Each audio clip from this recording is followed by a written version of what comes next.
Good evening. എൻ്റെ പേര് അനിൽ.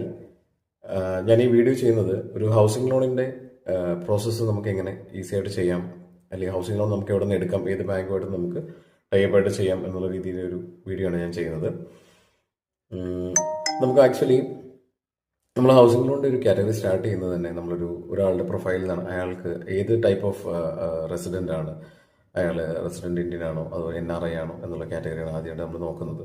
പിന്നെ അതിൽ തന്നെ സാലറീഡ് ആണോ, അതുപോലെ സെൽഫ് എംപ്ലോയ്ഡ് ആണോ, അതുപോലെ IT റിലേറ്റഡ് ഉള്ള ആളാണോ എന്നുള്ളതാണ് നമ്മൾ രണ്ടാമത് ചെക്ക് ചെയ്യുന്നത്. ഇനി മൂന്നാമത്തെ കാര്യം എന്ന് പറയുന്നത്, അവർ ചെയ്യാൻ പോകുന്ന ഹൗസിംഗ് ലോണ് അത് എന്ത് ടൈപ്പാണ്, അതായത് പർച്ചേസ് ആണോ, കൺസ്ട്രക്ഷൻ ആണോ, ഇംപ്രൂവ്മെൻ്റ് ആണോ, എക്സ്റ്റൻഷൻ ആണോ, അതായത് ഇനി ബാലൻസ് ട്രാൻസ്ഫർ ആണോ, അതുപോലെ ഹോം റിലേറ്റഡ് ഇക്വിറ്റി, അതായത് ലോൺ അഗേൻസ്റ്റ് പ്രോപ്പർട്ടി ആണോ എന്നുള്ള പ്രോഡക്റ്റാണ് സെലക്ട് ചെയ്യാം.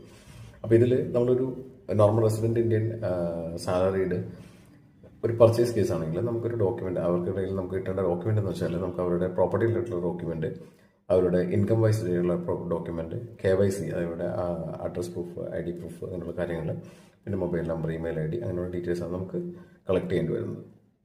കൂടാതെ പ്രോപ്പർട്ടി റിലേറ്റഡ് ആയിട്ട് നമുക്ക് പ്രോപ്പർട്ടിയുടെ ആധാരങ്ങൾ, മുന്നാധാരങ്ങൾ, അതുപോലെ പൊസിഷൻ, ലൊക്കേഷൻ, അങ്ങനെയുള്ള ഡോക്യുമെൻ്റാണ് നമുക്ക് ഇൻകം സർട്ടിഫിക്കറ്റ്, അങ്ങനെ ഡോക്യുമെൻ്റാണ് നമ്മൾ ലീഗൽ വാല്യുവേറ്റ് ചെയ്യാനായിട്ട് എടുക്കുന്നത്. അപ്പോൾ അതിൽ KYC വെച്ചിട്ട് അയാളുടെ പ്രൊഫൈൽ വെരിഫിക്കേഷൻ കാര്യങ്ങളെല്ലാം ചെയ്യും. ഇൻകം പ്രൂഫ് വെച്ചിട്ട് നമ്മൾ അവരുടെ ക്രെഡിറ്റ് എലിജിബിലിറ്റി, അവരുടെ സിബിൽ സ്കോർ കാര്യങ്ങളെല്ലാം എടുക്കും. അതുപോലെ ലീഗൽ വാല്യുവേഷനിൽ നമ്മുടെ പ്രോപ്പർട്ടി ഡോക്യുമെന്റ് വെച്ച് ലീഗൽ വാല്യുവേഷൻ, അതുപോലെ തന്നെ ടെക്നിക്കൽ വാല്യുവേഷൻ നമുക്ക് കംപ്ലീറ്റ് ചെയ്യാനായിട്ട് പറ്റും. അപ്പോൾ ഇതിനെ ബേസ് ചെയ്തിട്ട് ഒരു കസ്റ്റമറുടെ റേറ്റ് ഓഫ് ഇൻട്രസ്റ്റും അതുപോലെ തന്നെ ബാങ്കിൻ്റെ പ്രോസസ്സിങ്ങിൻ്റെ കാര്യങ്ങളെന്ന് പറയുന്നത് ഒരു സിബിലുമായിട്ട് ബന്ധപ്പെട്ടിട്ടാണ്.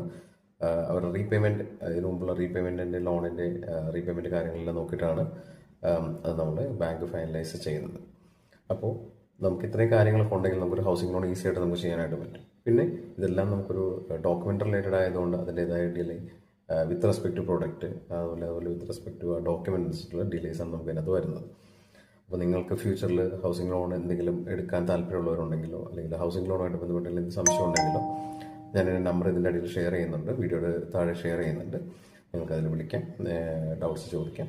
അതുപോലെ തന്നെ നമ്മൾ ഏതൊരാൾ ചോദിക്കുന്ന ക്വസ്റ്റ്യനാണ്, നമ്മൾ ഹൗസിംഗ് ലോൺ എടുക്കുമ്പോൾ ആദ്യകാലത്ത് നമുക്ക് എൻ്റെ ഇൻട്രസ്റ്റ് അല്ലേ പോകുന്നത്. അത് ശരിയാണ്, ആദ്യകാലത്തെ ഇൻട്രസ്റ്റ് തന്നെയാണ് പോകുന്നത്. അതിനെക്കുറിച്ച് ഞാൻ വേറൊരു വീഡിയോ ഡീറ്റെയിൽ ആയിട്ട് ചെയ്യാം.